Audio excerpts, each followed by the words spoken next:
from Aston University, an executive MBA from City University, and holds the CFA Investment Management Certificate. Welcome to the discussion, Davinia. And Mr. Trevor Blake, Managing Director of the Eastern Caribbean Securities Exchange. Mr. Blake holds an MBA in Financial Studies from the University of Nottingham and qualified as an associate of the UK Chartered Institute of Bankers. Trevor, welcome to the program. All right, so this evening we will be speaking about adopting good financial behavior, and we will be looking at a wide cross section of all things that translate into good financial behavior: budgeting and active savings, getting ready for retirement, monthly budgeting and bill payments, tips for managing financial stress. I'm looking forward to that one. Setting financial goals, importance of good credit, wealth creation / investment options. And so in anything that we do, it is a given that is ladies first. And so we're going to begin the conversation this evening with Miss Davinia Tomlinson, who will be presenting on the first section of the discussion this evening, speaking on budgeting and active savings. Davinia, the floor is yours. Thank you so much, and thank you to you all for tuning in. So as Devon has said, my name is Davinia, and over the course of the next 20 to 25 minutes, what I'd like to do is to share with you some best practice tips and ideas, things that you can implement straight away without necessarily having to go away and do anything particularly strenuous, in order to optimize your own financial well-being, not just for yourselves, but for your loved ones as well. So let's get right into it with my slides straight away.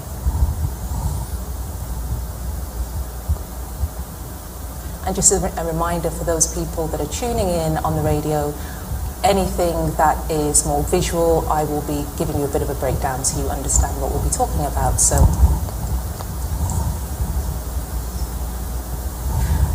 the first thing that I'd like to talk to you about this evening is your personal finance hierarchy. And that's just a really fancy way of saying some of the milestones along the way when it comes to your financial planning. Now, all of us, irrespective of where we are in terms of our financial journey, will need to fulfill at least 3/4 of the stages on this personal finance hierarchy in order to feel like we're in really good financial health. And I'm going to talk you through them stage by stage. So as you might imagine, if you think about a pyramid or, a hierarchy in terms of, a hierarchy of needs, some of you will be familiar with Maslow's hierarchy of needs.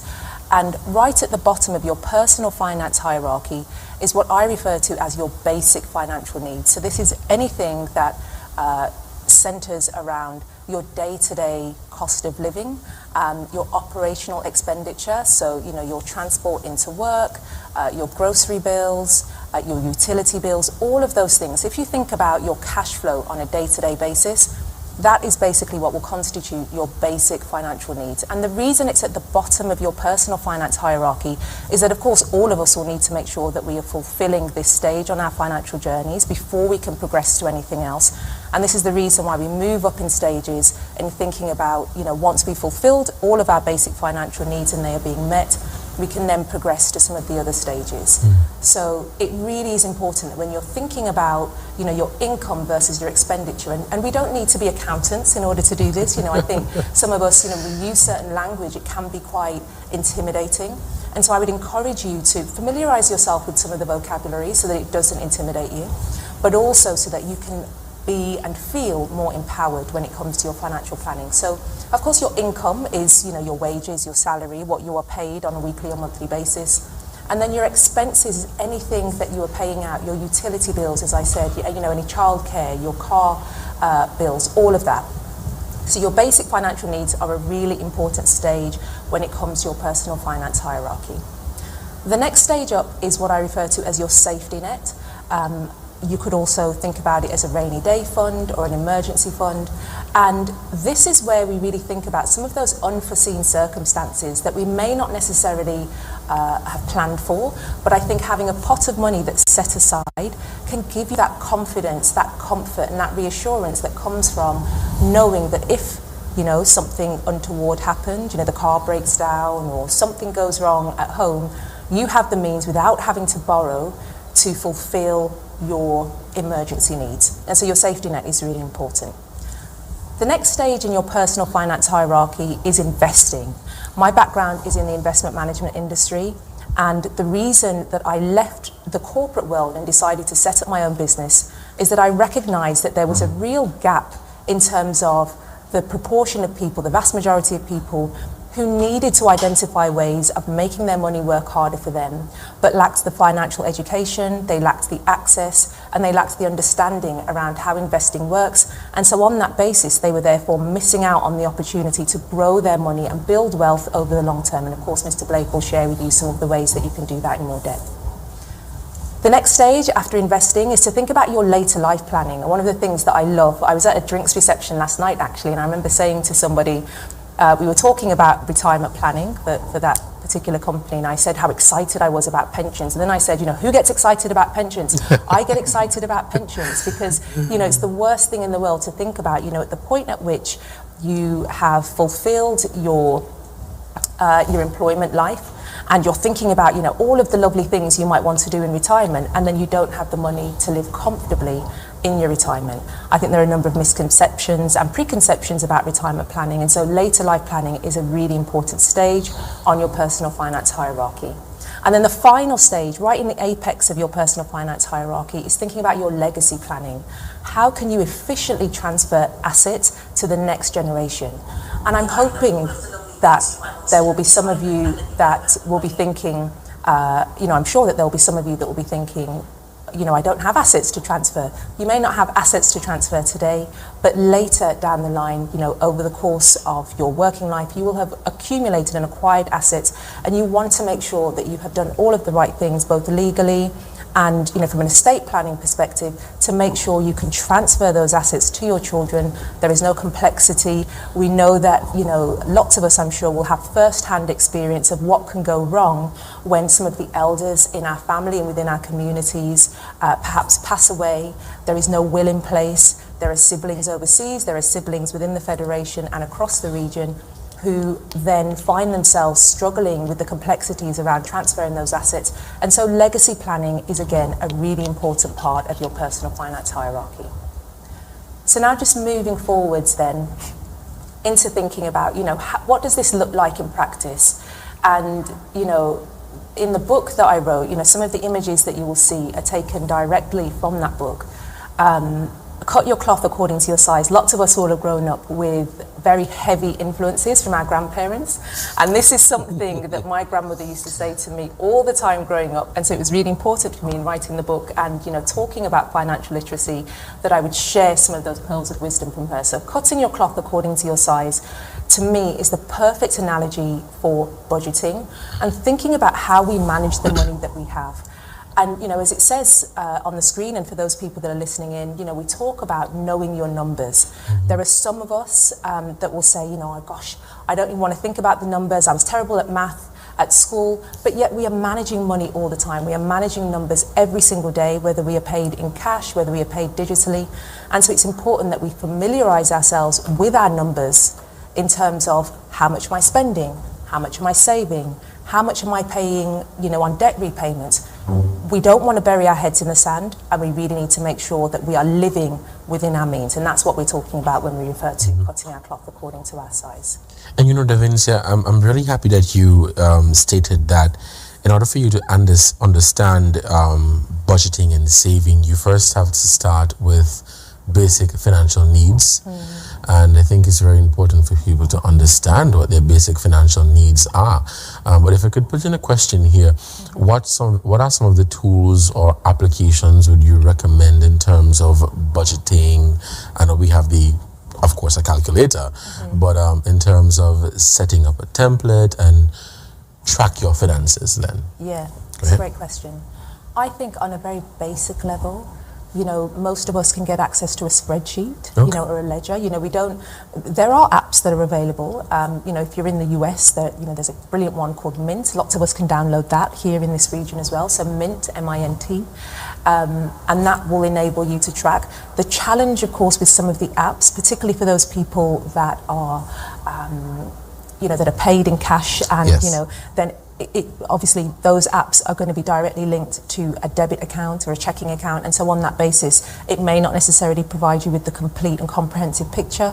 And so on that basis, if you do have some kind of ledger, a very simple ledger that just says on a monthly basis, this is what I'm spending, and this is what my income is, and identify the balance between them. And so I really want people to get into the mindset of running their lives like a business. And we will see when we move to the next slide and we're talking about some of the different attributes of financial control. If you had to run a business and you are managing your cash flow, you're thinking about your profitability, you're thinking about your liquidity all of the time, we apply those principles to our personal lives. So the thing that I would stress at this juncture as well is that we want to be able to do this without judgment of ourselves, because I think money is a conversation that is fraught with emotion. It evokes a lot of stress. Yes. You know, if you're in a position of abundance and surplus, perhaps it does not.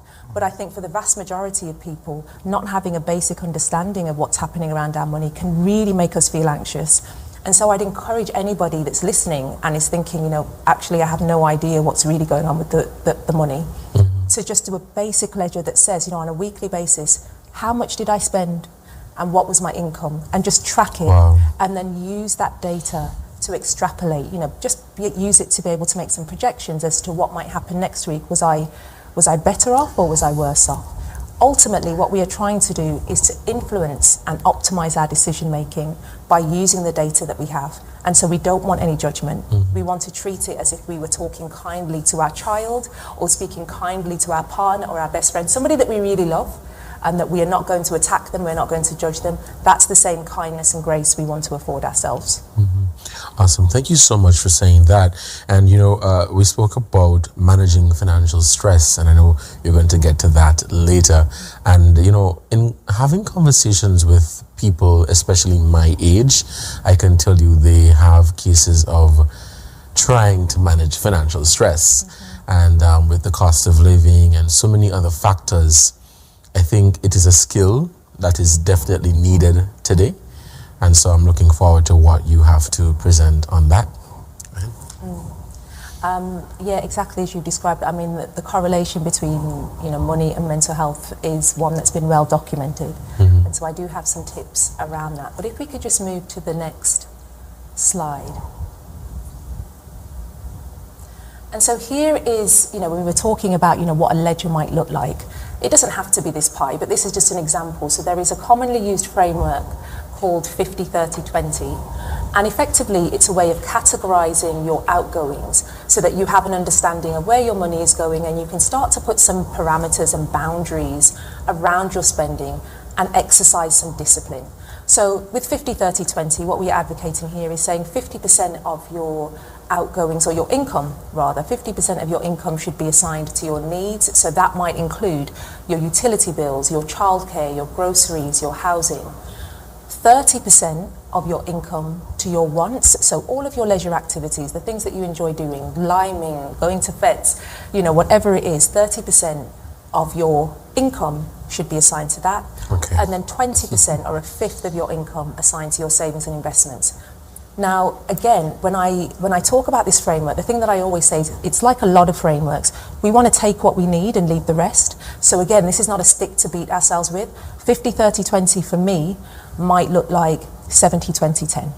And so that ratio might look completely different. But what we are trying to introduce is that discipline, the principle around making sure that you're in control of your money. Your money is not in control of you, so that at the end of the week, you're not saying, I have no idea how much I spend on going out. I have no idea how much I've got left to buy petrol, put in my car to get to work. So we want to have some framework. But what we see there is, importantly, your needs are taken care of, your wants are taken care of. We don't want to deprive ourselves of, daily joy. But also that you are putting some money aside for later life. And so whether it is 20% or 1%, If you were able to put even $10 a week, $10 a month away, know that you were doing something really good to invest in future you, and you should treat that as something to celebrate. It doesn't have to be a lot of money, but you start where you are and do what you can, and then build it up slowly. Awesome. Thank you so much for that, Devincia. You want to move into your next presentation? Yes. Go ahead. Next slide. And so when we're thinking about financial control, again, the thing that I often discuss with my clients is the principle and the idea of being CEO of your own life. And so what does good financial control enable you to do? So scenario planning. So you're able to say, what does the best case scenario look like? If everything goes really well, there are no emergencies, there are no mishaps, I know that I'm going to earn this amount of money, and broadly speaking, my expenditure looks like this. What kinds of things can I now project and plan for? So can I take that holiday? Can I afford to change my car? What are some of the things that you might be able to afford to do there?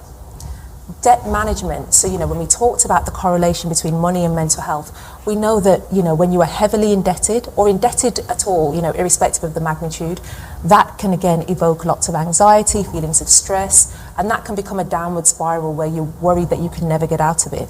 Mm-hmm. And so having an understanding of how much do I have left in the pot once my basic needs are taken care of and everything else will enable you to say, right, I can afford to pay a bit more towards my debt, which will ultimately enable me to drive down that debt load much sooner than I perhaps had anticipated.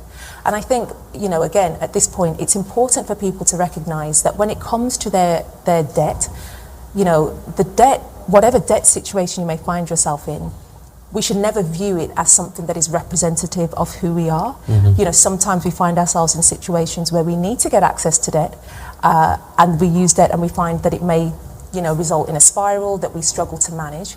But it's important that we're able to confront it and take the necessary steps to contribute towards driving that debt down. So this is not, about us saying, people that are in debt are bad and people that are not in debt are good. It's purely about saying, what can I do based on the information that I have and the cash that I have available to improve? Mm-hmm. And then again, when we're thinking about financial control, what saving and investment decisions are we able to take? So if you have no idea or understanding of what's happening with your money on a monthly basis, you don't know how much you've got left over, you can't put any money into your emergency saving pot because you're living every day as an emergency rather than in a state of seamless flow. You can't make longer term investment decisions, and so on that basis you will constantly feel as though you're on a treadmill. And so what we want is to take a more planned approach and to feel less tactical in our decision making. Mm-hmm. What advice would you give to people who are heavily indebted, making a low income, and they perhaps have so many responsibilities, so many things to take care of, and they feel like they're drowning? Yeah, and it's a situation that I have a lot of sympathy with. And I think for people in that situation, I would say that it's really important to ask for help, and ask for help from the financial institutions, who might have been the credit providers in the first instance. So I suppose you start with understanding, where are my debt sources? Where are the different places, institutions, individuals that I owe money to? Be clear on that. Again, when we're taking this ledger approach, make a list, a very simple list. You can put it in your notes app on your phone, you can write it down. Be clear on those different debt sources. Then you might grade them or rank them in order of size. So who do I owe the most amount of money to, or how long have I held that debt? Which is the one that's keeping you awake at night? Find a way to rank them so that you can prioritize. Because if you've got multiple different debt sources, it's impossible for you to, it's a bit like boiling the ocean. It's impossible for you to prioritize them all simultaneously. So find a system, find a way to identify the one that's giving you the most amount of stress, and have a conversation with that institution or that individual as to how you intend to pay that off. And so rather than you completely ignoring the issue and hoping it will go away, which of course it will not, it's important that you demonstrate that you are facing the challenge and that you are taking steps towards it. And so even if it means an additional 1% contribution that you can make to that debt over a period of time, that you are committed to doing something about it. And again, there's a lot of confidence that I think comes from that, knowing that you are facing your issue rather than trying to run away from it. Thank you so much for that, Davinia. For those of you who are just tuning in, you're listening to the FIM Festival 2023 live discussion here on ZIZ Radio and TV. And we're also live on Freedom FM, Von Radio and Win FM. On the panel with me this evening is Davinia Tomlinson, award-winning entrepreneur and author, and Mr. Trevor Blake, Managing Director. Thank you guys so much for joining us. The conversation is going so smooth. Davinia, go ahead. So we're now my favourite topic, of course, because we're talking about retirement planning and pensions. Okay. And I think, as I said at the start of the conversation, there are some misconceptions when it comes to pension planning. It's a bit like will planning. I think people assume that, it's for old people. And, if you Google, as an experiment, for anyone listening or tuning in, as an experiment, if you put pensions or retirement saving into Google and then click on images and just see some of the images that come up, it's a category that is synonymous with the elderly. And of course, we are drawing down our pensions in later life as elderly people, but we need to put money aside for our pensions while we are in our peak earning years, in our 20s, 30s and 40s. And so, when you look at this on a global basis, very few of us are saving enough for our retirement. And that can be quite a sobering thought. Again, it's a bit like the debt conversation in which you think, well, I can never get out of this debt, or, I'm never going to be able to retire, so why bother? I may as well, or maybe, I've heard some people who will go even more morbid than that and say, I might die before I can even get access to my pension, so why am I bothering to save? And I always say, but what happens if you live? I want you to live. And what happens if you live? Right. And so we need to start thinking about our pension. So again, when you think about our budgeting and our 50, 30, 20, for example, or whatever the ratios look like for you, see whether you can siphon off. I always say start with 1% and then increase it to 2%. If you are already saving into your pension, that is wonderful. Then for you, the next step might look like understanding how much you might need to retire. And there are a number of calculators. I know that there are some brilliant tools that are offered by the financial institutions in the region that can enable you to identify how much you will have if based on your current projected contributions into your pension pot. So just understand how much you will need and then what you need to do in order to get there.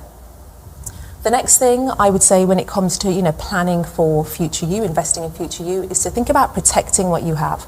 So I think, again, lots of us, when you're having conversations about wealth creation, wealth management, immediately our mindset goes to, well, that's for people that have already got lots of money. We talk about high net worth or net worth in general. Everybody has a net worth.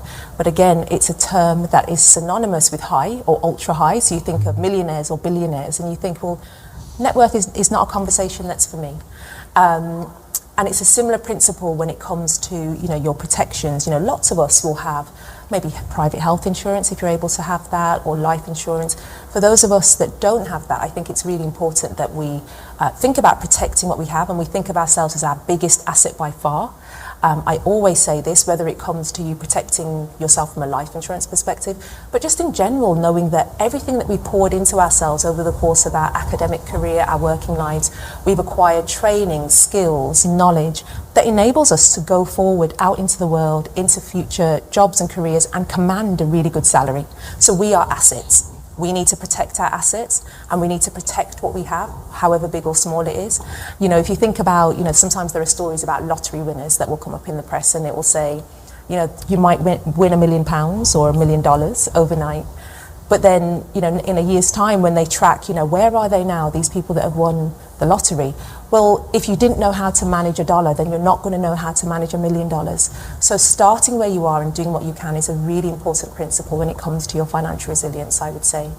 And then the final part, in thinking about future you, is making a will.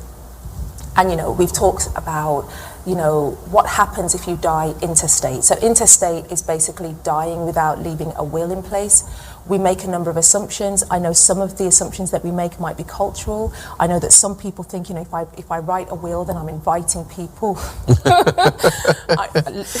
I can tell you. You invite confusion into the family. We don't want to talk about it. We think it's morbid. Some of us that are particularly spiritual might think, well, I'm calling death upon myself if I write a will. And I would like us to think beyond that, involve, if you are somebody that has elders in your family, try to identify a way to broach the subject with them without them thinking that you're trying to kill them. Just try and have a really open conversation about legacy planning, because it's really important. And the easiest way to do that is to just point to some of the many examples that we have of chaos that can ensue when family members pass away. You're already in the midst of deep grief and bereavement, and then in addition to that, there is so much legal complexity in terms of unravelling their estate, and that's not what we want. So having those things in place is a really important step when it comes to your legacy, estate planning, and investing in future you as well. So, again, very simply here, when we're thinking about our pension life cycle, and what should you be thinking about, on the chart, for those people that are listening in, we've got a chart here that is pointing to your accumulation phase when it comes to your retirement saving. And your accumulation phase, exactly as it describes, is the point at which, or the period of time through which you're accumulating cash, whether it be through fixed income deposits, treasury bills, stock market investments, shares, whatever it is, that will contribute towards your upkeep in later life. Your decumulation phase, of course, is the drawdown. So this is basically the point at which you've now retired and you need to get access to your funds. We need to be thinking about our retirement saving in these two distinct phases. Your accumulation phase, as I say, which is where you are contributing, and your decumulation phase, which is where you are withdrawing. One of the good things about living in the Federation is that there are so many wonderful examples of centenarians, people that have had really beautiful long lives.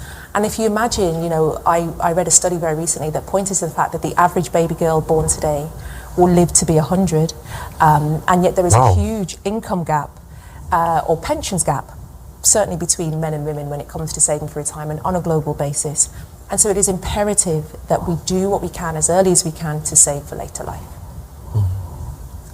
And there are a number of different means through which you might fund your retirement. Your pension, of course, is one of them. I mean, your pension is effectively an investment. It's an investment in future you, and it will be composed of a number of different investment instruments, as I've mentioned, fixed income, stock market investments.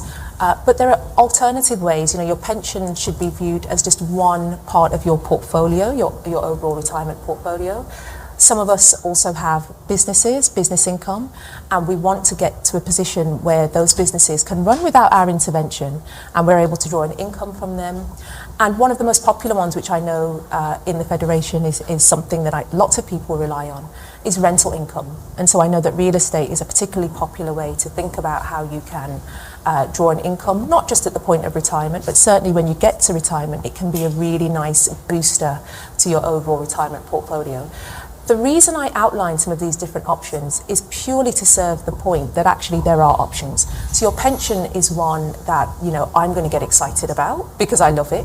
But there are so many different ways that you can save for your retirement. And so it's really just about keeping an open mind and identifying where those sources of income will come from. Wanting to have, a comfortable retirement will require us to diversify our income streams, have multiple income streams if we're able to do that, but to start by having a plan as to what that might look like.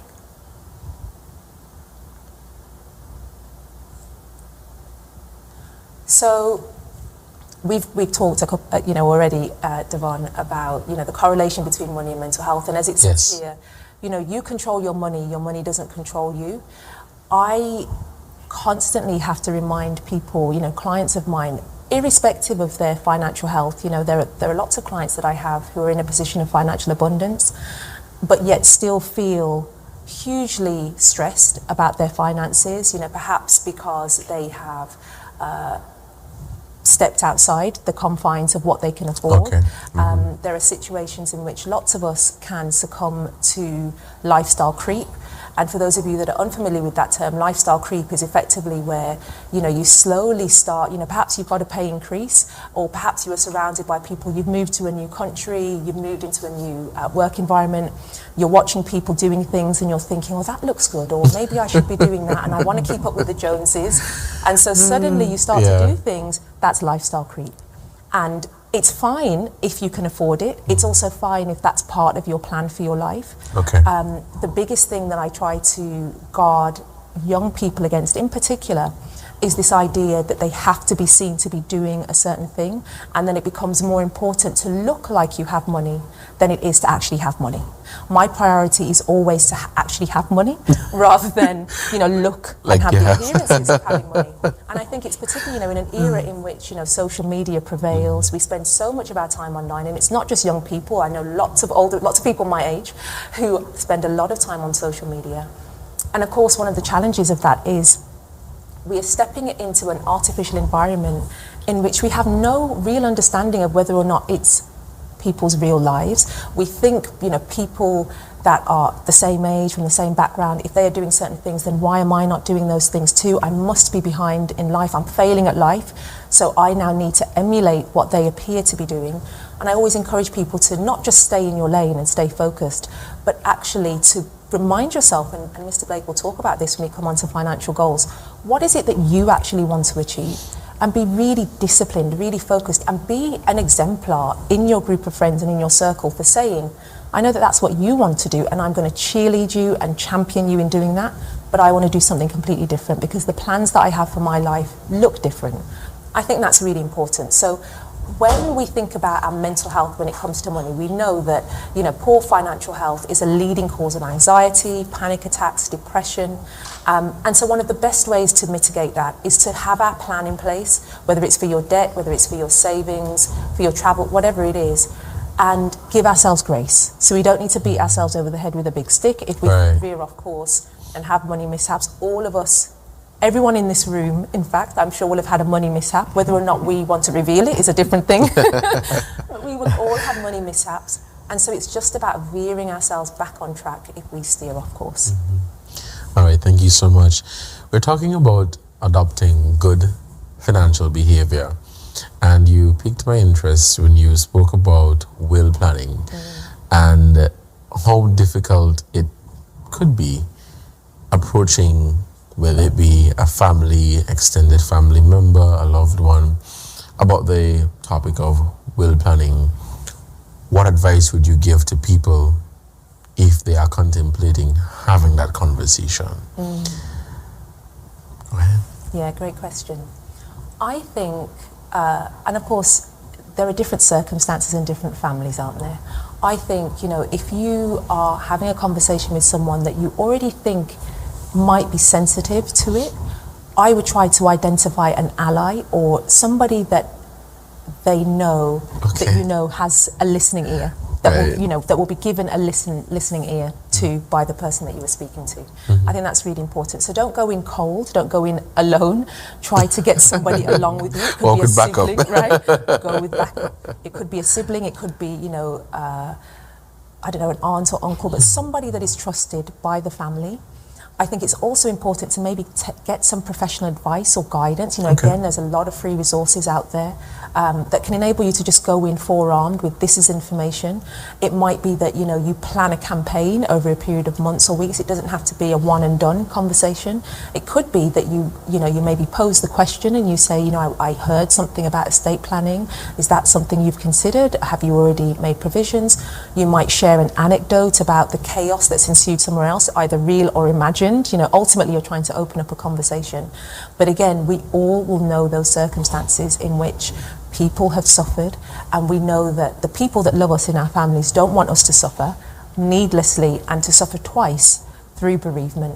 And so I think it's important that we gather all of the information that we can together, get an ally, and get a professional involved, so it doesn't just look like you were trying to get your hands on the assets. And it could be as simple as saying, who would you want to be the executor of your will?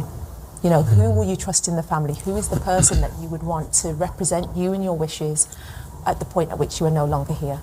It's a difficult conversation to have, absolutely, but I think to be forewarned is to be forearmed. Thank you so much for that, Davinia. For those of you who are just tuning in, you're listening to the FIM Festival 2023 live discussion here on ZIZ TV and radio, and we're also live on Freedom FM, Vaughan Radio, and WIN FM. I'm Devon Cornelius. We'll take a short break for the FIM jingle, and when we come back, we'll continue the conversation for this evening. Stay tuned. It's Financial Information Month in the Eastern Caribbean Currency Union. Financial empowerment through education. If you don't know what that is, let me tell you all about it. Learn to spend wisely. FIM. Invest to grow your money. FIM. Business stability. FIM. Step up financially. FIM. Help build the region's economy. Work to financial security. Prosperity for all of we. FIM is for you and me. FIM is for everybody. So tell your friends and your whole family. Financial empowerment through education. Build yourself and the entire region. Learn to spend wisely. FIM. Invest to grow your money. FIM. Business stability. FIM. Step up financially.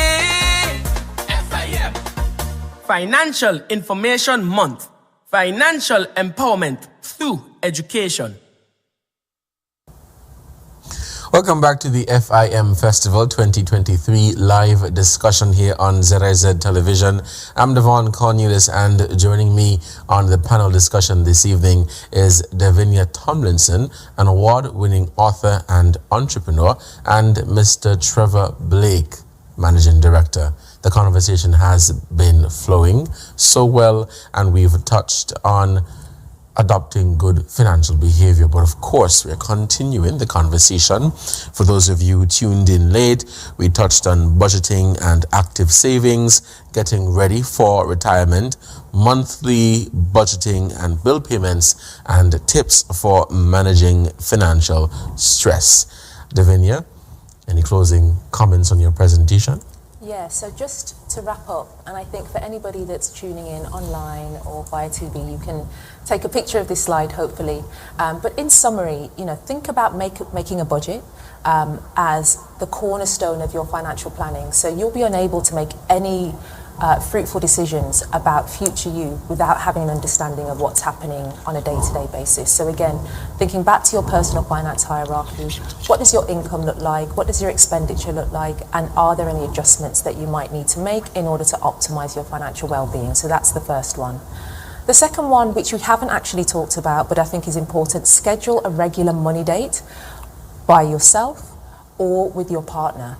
And I think that's really important. There is a lot of data and research that points to the fact that people are happier talking about their intimate lives than they are their money. And so it's really important that we're able to be upfront, be open about, whether it's affordability, whether it's about, your future investment goals, your future financial needs, all of those things. If you're in a partnership, if you are married or cohabiting, you need to be able to talk about money with your partner. That's really important.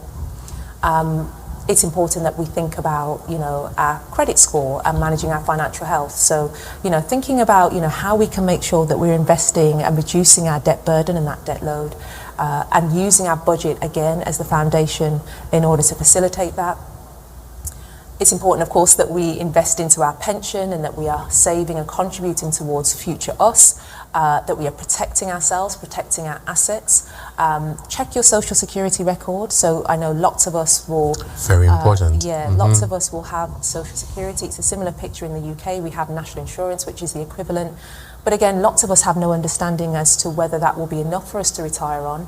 And so where else will that income come from? So that's a very simple thing that we can all do. Hopefully Social Security won't be inundated tomorrow, but I hope that you will all check your Social Security records and identify some alternative ways of bridging that gap between, your projected needs and where you are currently. And then finally, give yourself grace. Mindset really matters when it comes to your money management or any other aspect of your life. We don't want to beat ourselves up about some of the money mishaps we might have had. You are more than the money mistakes of your past. We all are. And so it's important that whatever we do from tonight onwards is done in a spirit of abundance and grace rather than scarcity and lack. Thank you so much, Davinia. I had a few questions that came in from social media, YouTube to be exact. The first question was, at what age should the accumulation phase for retirement begin? I love that question. Okay. So I would say as soon as you start your first full-time job out of education. So Okay. so once you have completed all of your, primary, secondary, and of course tertiary education, and I know that some people will then go back and do masters subsequently, and that's fine. But at the point at which you've embarked on your first professional job, I think that's the point at which you should start putting some money aside for retirement. I think that's really important. Wow. And would you advise home ownership or rental when thinking about wealth creation?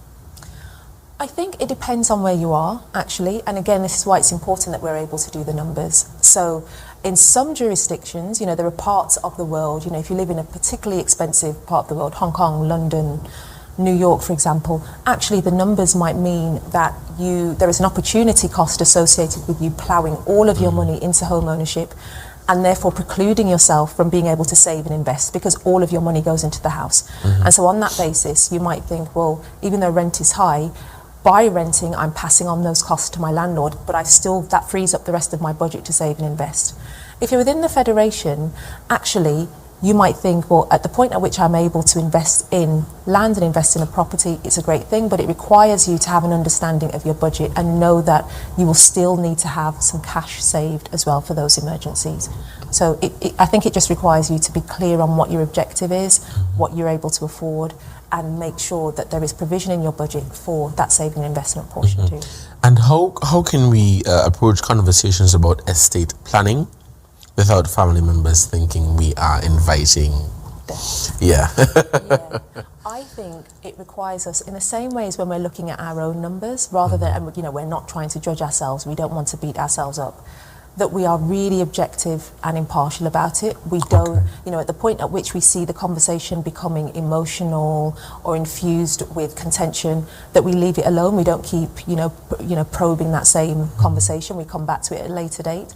But just arm ourselves with all of that information so that we are not speaking on the basis purely of hearsay. The anecdotes are helpful, I think, in being able to, provide a bit of reality to proceedings. But actually what we do need is, this is the legal basis upon which your estate planning should be made. So if you don't have a will in place, then what will happen is all of the assets, all of the wealth that you have worked so hard and tirelessly to accumulate over the course of your working life, as is in the case of lots of the elders that we know, it will basically be held in a kind of legal purgatory indefinitely. Nobody will be able to benefit from those assets, and that can't be what you will have wanted when you were accumulating them in the first place. So we want people to remember that they can't make assumptions about their will planning and assume, well, you should know what I want, or, I told my daughter, or I told my son. We have to have it documented somewhere, and it has to be legally binding in order for it to be sound. Thank you so much. Adopting good financial behavior. Good financial behavior should be a fundamental aspect of our lives. It refers to the way a person manages his or her money, makes financial decisions, and deals with financial issues and or stress. Thank you so much, Davinia Tomlinson, for that very engaging and fruitful presentation. Thank you. We are going to continue this evening with Mr. Trevor Blake, and he will be presenting on setting financial goals, importance of good credit, and wealth creation / investment options. Trevor, the floor is yours. Thank you, Devon, and I want to say good night to your viewing and listening audience. I hope that you find the presentation. I know you would have found Davina's presentation very interesting. Yes. I hope I could add something to that conversation. Much of what she says dovetails nicely with what I would have to say. Okay. I'm going to try not to repeat anything, but there's some areas that coincide quite nicely. So setting financial goals. This one might wonder why is this important, but to get anywhere you must have a plan. If you want to get across the country in an area that you don't know, it's important that you have a map. You must have a road map to guide you so that you get to where you want to go in the most effective and efficient way possible. So it's important, if you are trying to achieve financial resilience, financial comfort, that you have a roadmap to get you there. And when you're setting goals, there's a acronym that I want you to remember, which is SMART. And on the next slide here, those of you who are viewing will see that acronym. So to set SMART goals, so your goals should be specific. Your goal, it should be sort of definitive. I mean, not something that's vague or, that airy-fairy, but something that is quite precise. Look, what do I want and what am I seeking to achieve? And you should have that level of sort of specificity in the goals that you set, so you know where you want to go. It could be to have $1,000 by the end of the year, or the end of any period that you want, but it must be specific, so you know exactly where you are. Which leads to the next point: for it to be measurable, it should be quantifiable. You need to be able to know when you've gotten to where you've achieved. You need to know how you are progressing towards the goal.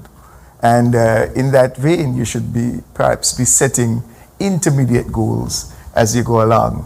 So if the objective is to get to $1,000, you must say, well, by the end of the first quarter, I should have maybe 250, or not less than 250, if I am going to get to the end point by the end of the period that I've set out.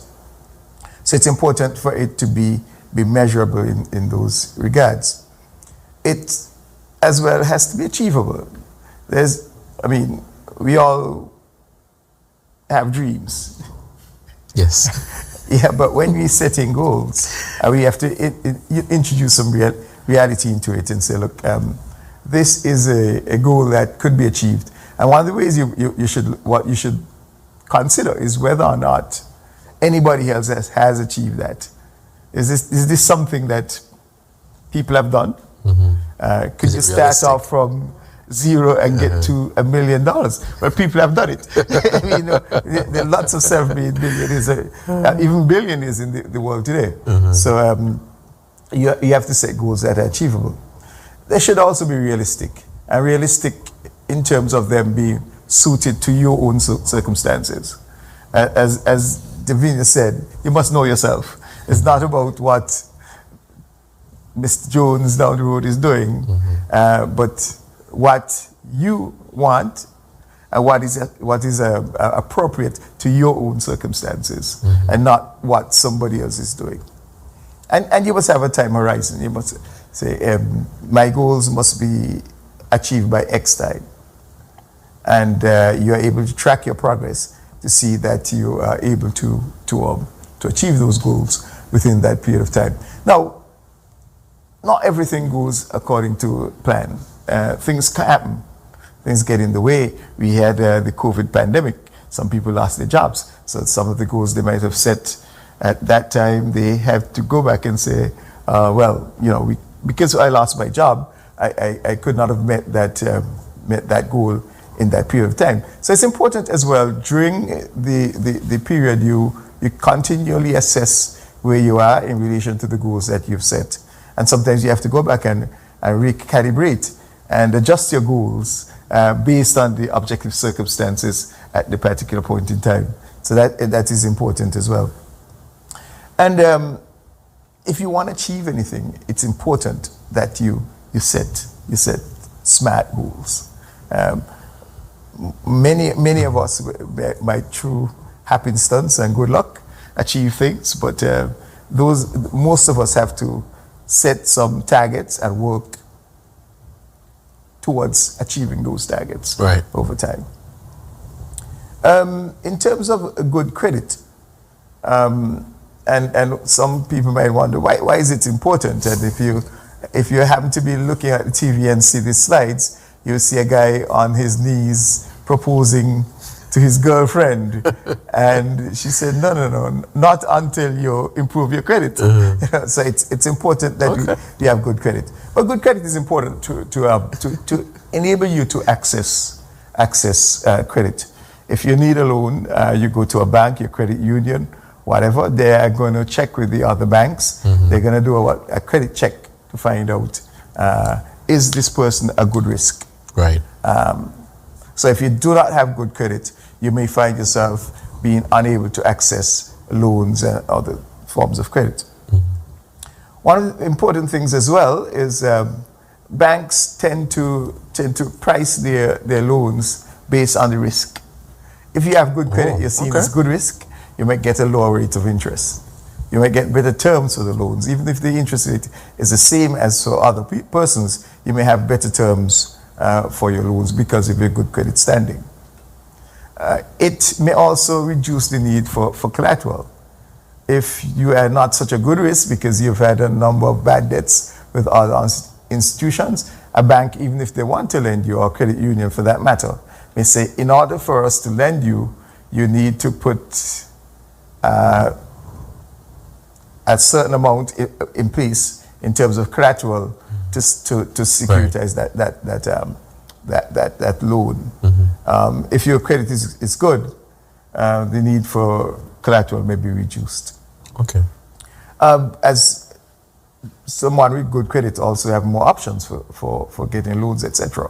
They're able to shop around to see what is available, and other financial institutions would be interested in getting their business, so they might be even targeting them. So instead of you having to go to the financial institution, the financial institution may be coming to you to offer you credit so that you're able to get what you want. And not many of us have the disposable income that we need to acquire assets, especially the bigger ticket items, a car, a house, and things like that. So you need credit in order to acquire these things. And in order to build wealth, in order to create wealth, you have sometimes to borrow and put those funds to work for you, to invest those funds in some asset that will over time create a benefit to you. So it's important to have good credit, so you could progress towards wealth creation. So how do we create wealth? Firstly, one has to earn. So you have to get a job, start a business, whatever, something to earn your money. That's the first step. You would not be able to create wealth unless you have something to work with. You must have something in order to work with to create that wealth. You cannot create wealth out of anything.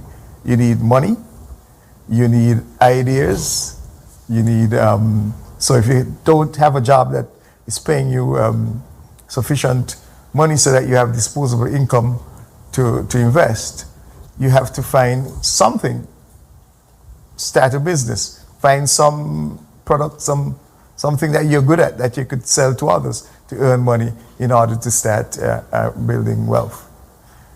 And then after earning, the next step you have to do is to retain some of what you earn.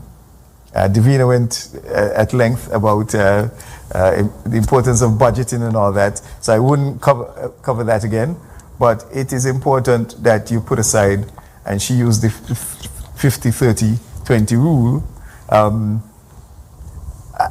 What I would say is at least 10%, whatever you earn, at least 10% you should try to retain. So no matter what your circumstances, no matter what your income level is, try to retain at least 10% of that as a starter. The more you are able to retain, the better it is, and the quicker you're able to create wealth.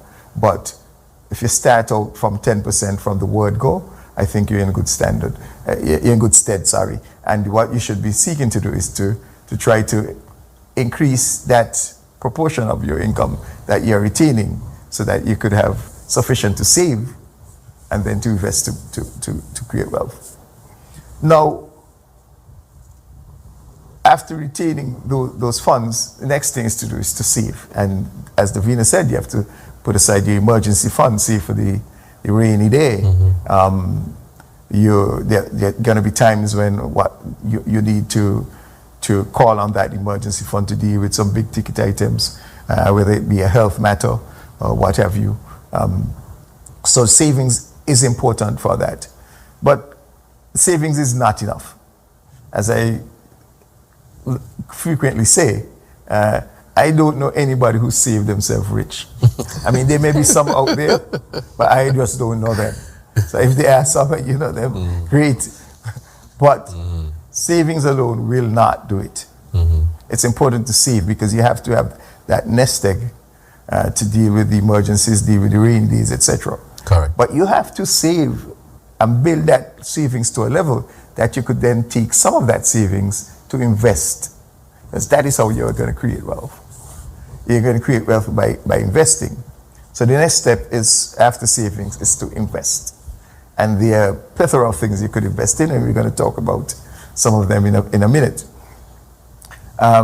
So savings that enable you to multiply the assets that you have, the money that you have, so that you're able to create wealth. And what we want to be able to do is to create wealth, generational wealth, because that's not something within our circles that we tend to talk about a lot. We want perhaps to get a lot of money so that we could buy a nice car, build a big house, and things like that. But let's think about creating wealth for generational purposes, so that it will go down through generations, and that your future generations are able to start life a little more comfortably than you did, and are able to build on what you have created, and create even more wealth into the future. So what then we could do in terms of investing and the investment options that are available to you? From the very basic, in terms of generating income, we have CDs or fixed deposits with banks and other financial institutions. Those are good. They give you a better interest than savings for the most part. So that's something that you should start to branch out into almost immediately after having built up your nest egg. The benefit of CDs as well, they're relatively liquid in that they're pretty much short term, maybe a year or so. So within a year you have your principal that you're able to either reinvest or use for anything else. And the possibilities are, depending on circumstances, you may have to break a CD. You would you'd pay a penalty in terms of the interest that will be lost. But if you really do need the money, that's an option that you could break your CD and use it for whatever the necessity may be. Another thing you could do, you could borrow against those CDs, and if you don't want to lose the interest, you could borrow. But what I would advise you to look at, the differential between the rate you earn on the CD and the rate you're going to pay on the loan. Makes no sense to me personally to be paying more than you're earning. Okay. So, but it's important as well that you do have some savings, a nest egg, so you have some liquidity, some cash that you could deal with any emergencies. The next thing is bonds. Again, bonds, pretty good, give you a fixed rate of interest, and you will get that regularly over the period of the bond, whether every half year or some bonds pay quarterly, as the case may be. And it's relatively safe. You wouldn't lose the principal unless the issue of the bonds go bust. And most of the bonds that we have around here are government bonds, and it's quite unlikely that governments will go bust. Although we know some governments refinance from time to time. But bonds are pretty safe investments that you could make and get a rate of interest that could give you some income over time. But there's nothing exciting about that. I mean, again, you're not going to get rich from it. You'll be able to preserve your wealth, but you're not going to get rich from it. The next category is investment funds, and typically mutual funds. And we have some coming into our region now in recent times. Again, these are instruments where one is able to pool your investment with other investors or other holders of these funds, and those funds could then be invested professionally on your behalf by the fund managers. Again, that gives you an even better return on average. It's depending on what the fund managers invest these monies in, the risk could be relatively low. Presumably, they're professionally managed, so that these managers have the skill to avoid much of the sort of very volatile instruments, so that you wouldn't have too much risk of capital loss. But again, not terribly exciting. You'll get a return. It's going to be, above what you'll get on the other forms of investment. But again, it's not gonna get you rich, so to speak. It's gonna help you to build, wealth, but it's not gonna be super. You're not gonna get any super returns from a mutual fund. So we go to the next category, which is equities, and these are shares in companies that are listed on an exchange. This is where I think there's great potential for capital gains and growing your investment. So I strongly recommend the investment in equities to those persons who are about creating wealth. The return on the investment in equities is twofold. There is the dividend, which is an income stream that you get on the equities.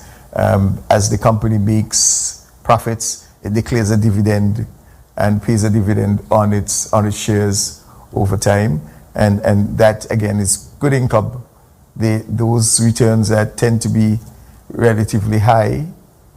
And there's a second part, which is the capital appreciation, the capital gains that you get as the company grows. The company is profitable, its value increases, so the value of your investment in that company increases over time, and that capital gains could be significant, and that is what I think would generate significant returns for investors on the investment in equities.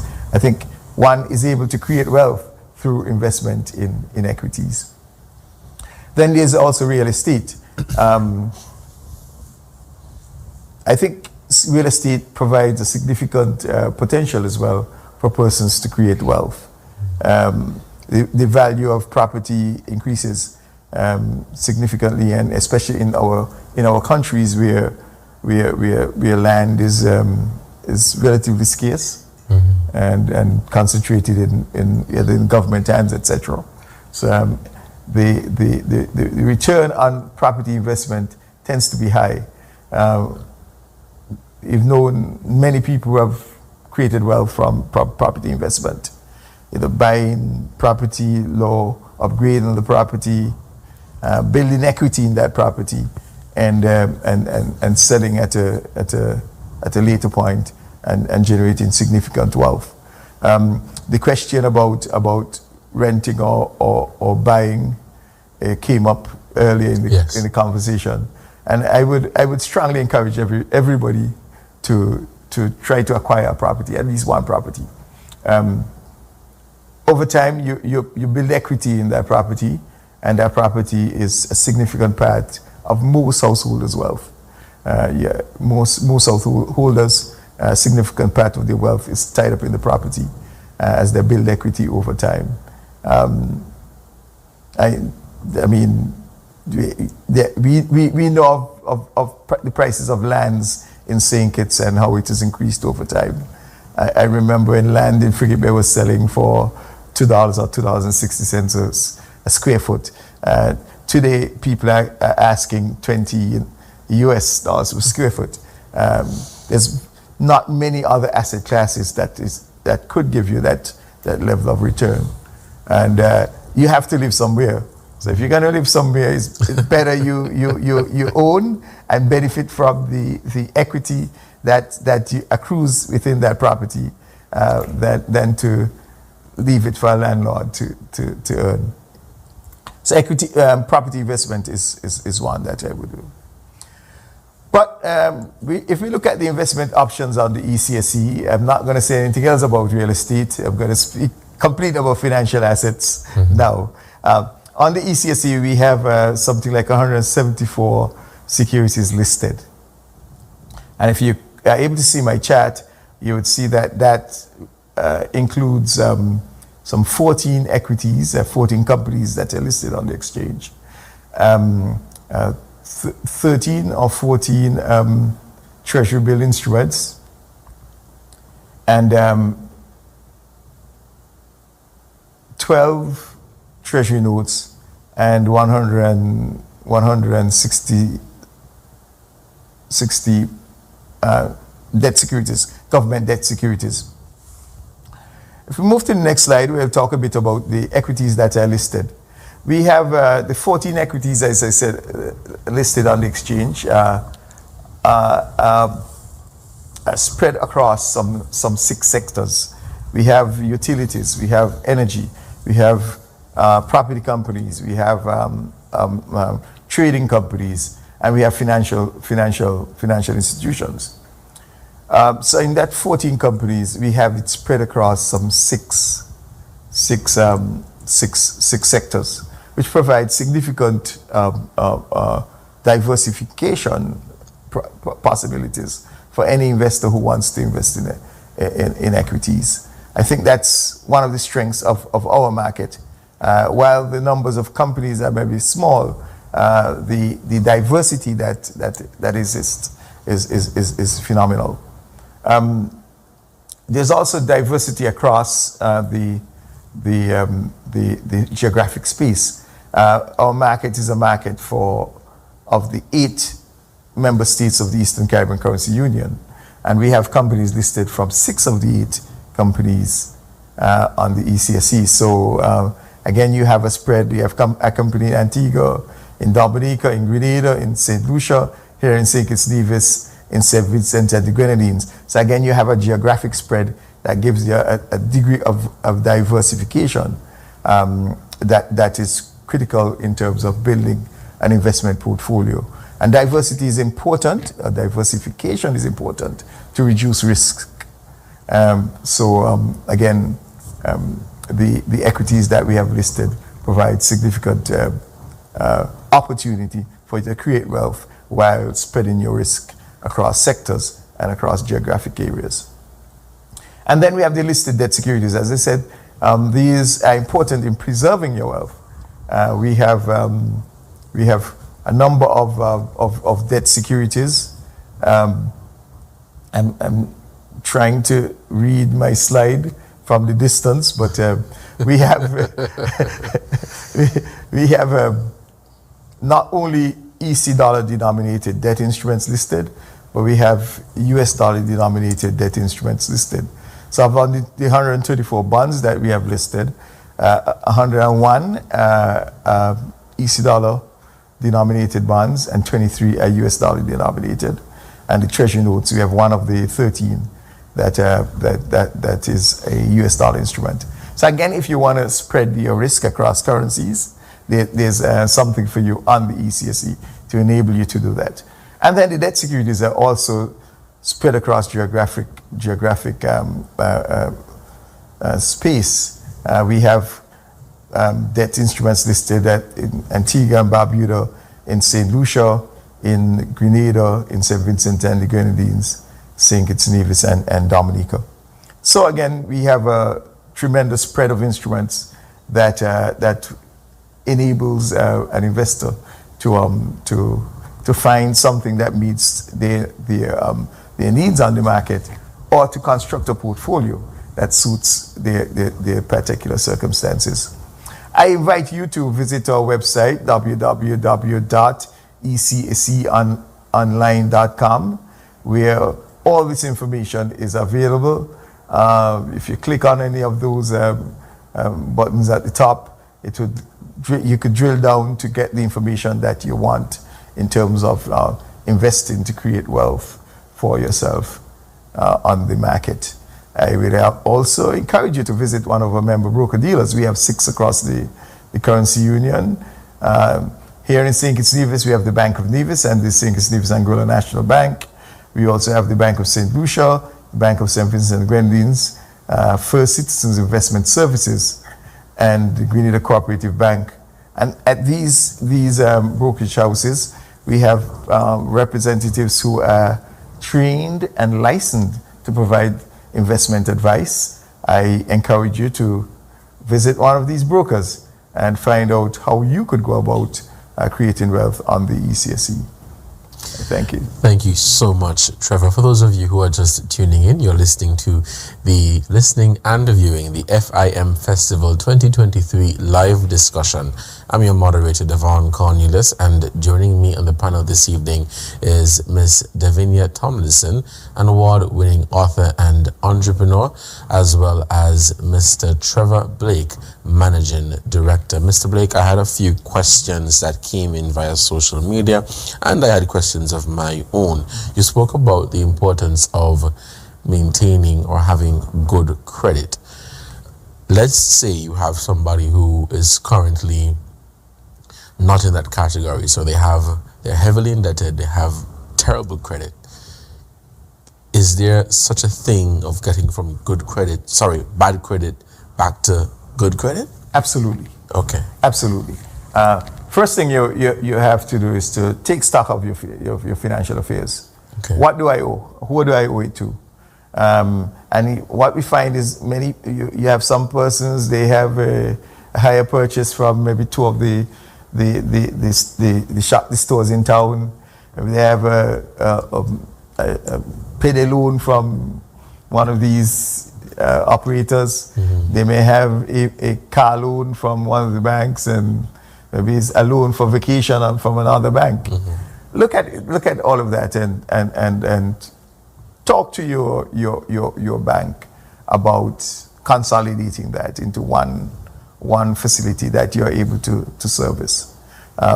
So do an assessment and see what the debt you have, the income that you have available for debt servicing, and try to get one of the institutions to refinance the entire thing so that you pay one payment to clear that debt over time. It's gonna take time, but it could very well be done.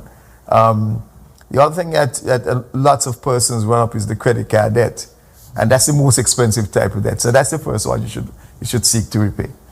So you want to be able to get a term loan in order to refinance that credit card bill, pay out that credit card bill, and because the interest rate on that credit card bill is up close to 20%, if not more. Mm-hmm. For example, I try to pay my credit card bill in full at the end of the month, so I don't pay interest on it. And because no use to me for having savings account earning 2% and I'm paying 20% on a credit card. That makes no sense to me. So try to pay off your credit card every month, and that helps in building your credit as well, and improving your credit score. But anybody who has bad credit, sit down with a financial advisor, sit down with a bank, the credit union, and try to work out a facility that would consolidate all of the debts that you have, so that you pay one installment every month towards clearing that debt. And if you do that, and you do that religiously, you will improve your credit score. The other thing is, I should say to persons out there, ensure that if you have a loan and it is due on the 10th of the month, pay it by the 10th of the month. Mm-hmm. It does 2 things. One, it shows that you have the discipline to make the payment. And secondly, you save money, because every day it's late, you're going to get a late fee, and you're going to get more interest accruing on the interest that you have. So you need to pay your loans as they're due. Pay your utilities as they're due. Lenders are now looking at all institutions to try to determine whether or not you are a good risk. So they look at everything, whether it be the Halfords, TDC, courts, whoever else giving hire purchase out there, the banks look to them for information on the persons who have outstanding facilities with them and how well they're servicing them or if they're not servicing them. So it's important that you pay, you meet your obligations when they fall due. Yeah. How does one get around the issue of not being able to build good credit because of their age and job, where banks won't give them a loan? Yes, age is definitely a factor. If you're up in age, the banks may be a little reluctant to give you a loan for any long period of time. And this is why, as Davina said, you have to start early, establishing good financial habits, good money habits, saving, investing, and ensuring that you are able to put aside some of your earnings so that you're not stretched in your later years. She had a very instructive graph that showed the years of of accrual and the years of consumption. Those are my words. Yeah. So it's a continuum, and when you get to the age like me, you're getting down. So you shouldn't be. You should have already sorted out your financial affairs. You should not be in a position that you're looking for credit to refinance debt. But with the best will in the world, sometimes things happen that causes. Okay. Again, you talk to your friendly credit union, talk to your friendly banker, and see what could be arranged within those limited circumstances. What you should not do is to go to, and I'm going to make a few enemies, but to go to those persons who are coming with the quick payday or whatever they loans. Bad news. Try to stay away from them. Stick with your credit unions, your banks, the regulated finance companies, and try to work with them rather than the other, sort of facilities out there which are unregulated, and really the rates of interest that they charge. It might sound like a good thing. All you have to go in and show that you have a paycheck coming in.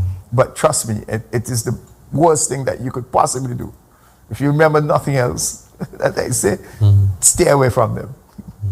Thank you so much for that advice, Mr. Blake. What percentage of your yearly income should be in your savings account in order to carry you over in case of an emergency? A rule of thumb, I would say, is three to minimum 3 months income, salary. So if you earn $100 a month, you have at least $300. 6 is, more like it. If you have 6 months to guide you through, would be best, but at least 3 months salary in savings to guide you. Because things, like we had COVID, for example, persons lost their jobs. Even outside of that, you could, the business that you work for, could be retrenching. You may lose your job for whatever reason. So you need to have something to keep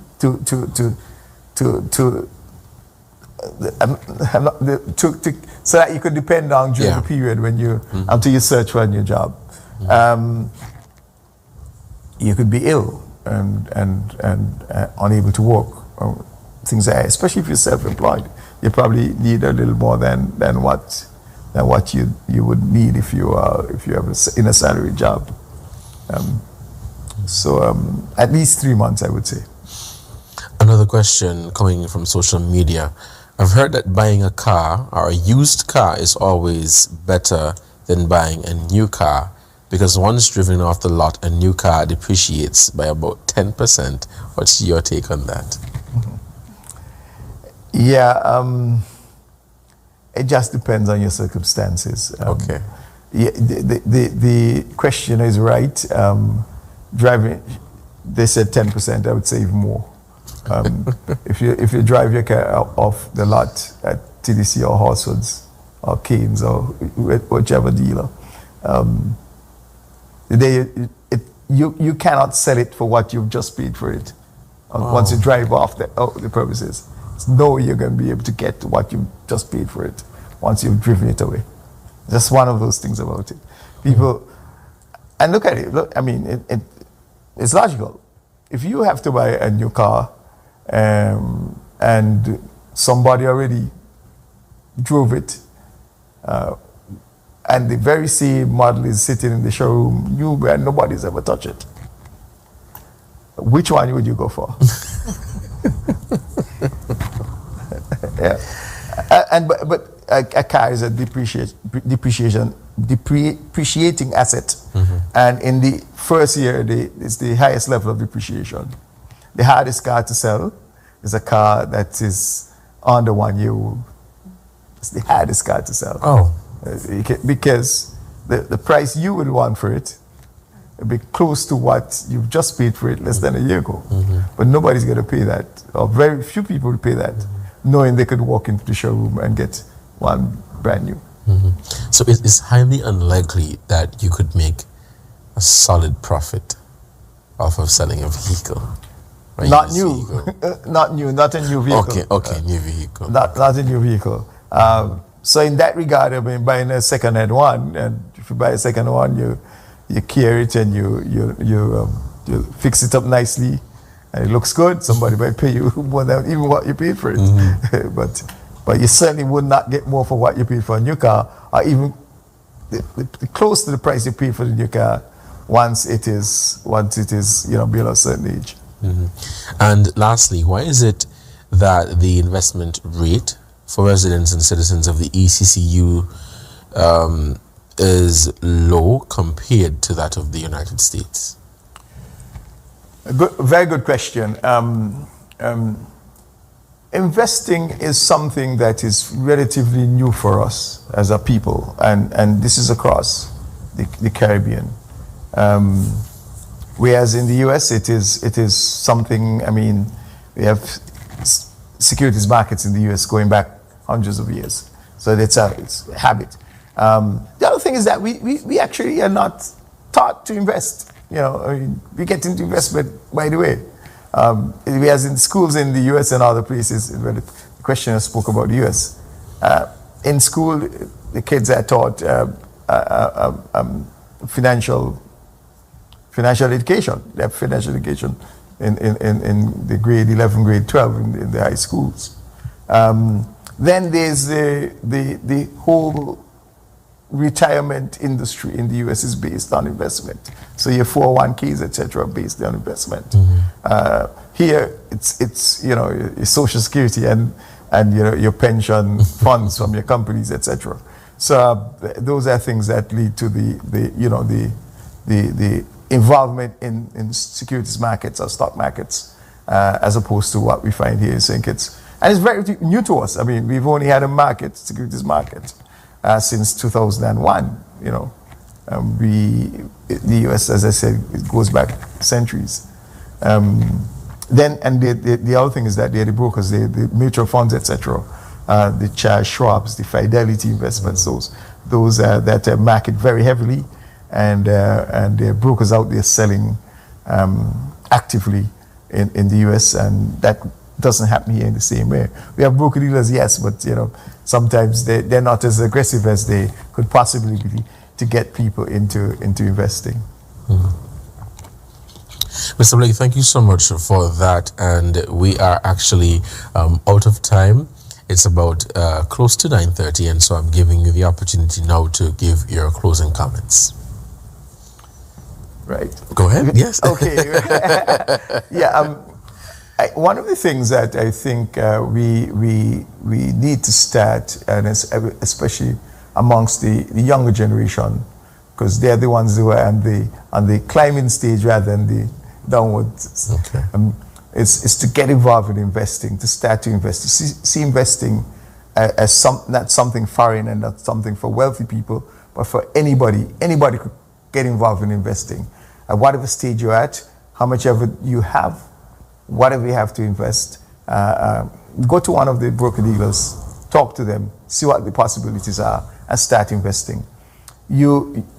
As I said, the only two ways you're gonna really build wealth, unless you win the lottery, or unless you come into a big inheritance, is by investing. And investing in financial assets is one of the best ways of building that wealth. You have a regulated market. You have very disciplined players in the market, the broker-dealers, etc. They're all well-known, established financial institutions. The people are well-trained and are licensed to give investment advice. I suggest you visit one of the broker-dealers and start to talk to them about getting started and invested and creating wealth for yourselves. Thank you so much. Davinia? Yeah, I mean, I would echo what Mr. Blake has just shared, but I think one thing that I would like to add in addition to that is that, as children form their earliest money habits by the age of 7, which I think is a statistic that is not very well known. So there are lots of habits, when we consider our relationship with money today, there are lots of habits and behaviours that we might have as adults that unless we do some self-interrogation, some self-inquiry, we will have no understanding that we're carrying through both positive and negative habits and behaviours that are impacting and influencing how we manage our money. So I think that is a really good start point for any of us. But as Mr. Blake alluded to in his presentation as well, I think we all need to have some clarity. We all need to have a financial roadmap, or at least some idea of what the destination is, what is the end point, and what are the milestones in place to help us achieve that. So again, if you can all individually think about your personal finance hierarchy, start where you are with what you have, and as Mr. Blake said, ultimately have the objective in mind to invest in assets, but recognizing that we are each of us our biggest investment and asset by far, and so we should feel good about everything that we do every day to develop ourselves, because that knowledge and education is what will enable us to invest in the markets, to thrive in our careers, and ultimately build wealth over the long term. Thank you so much, Davinia. You've been listening to the Financial Information Month FIM Festival 2023 live discussion. I've been your moderator, Devon Cornelius, and on the program this evening was Miss Davinia Tomlinson, an award-winning author and entrepreneur, as well as Mr. Trevor Blake, a managing director. Guys, thank you so much for being on the panel this evening. It was a very fruitful and engaging conversation. Until next time, and I say next time because I know we're going to come back. You guys are probably going to join me in a different setting, and we're going to continue this conversation. But until next time, you guys stay safe. Thank you. It's Financial Information Month in the Eastern Caribbean Currency Union. Financial empowerment through education. If you don't know what that is, let me tell you all about it. Learn to spend wisely. Invest to grow your money. Business stability. Step up financially. Help build the region's economy. Work to financial security. Prosperity for all of we. FIM is for you and me. FIM is for everybody. So tell your friends and your whole family. Financial empowerment through education. Build yourself and the entire region. Learn to spend wisely. Invest to grow your money. Business stability. Step up financially. Financial Information Month. Financial empowerment through education. There you had it, folks.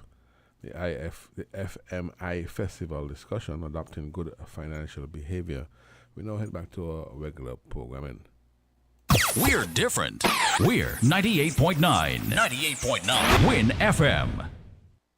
You ever hear earthquake call and say, "Hello, Miss Lee, yes, it's me, earthquake, I come in Tuesday around 10?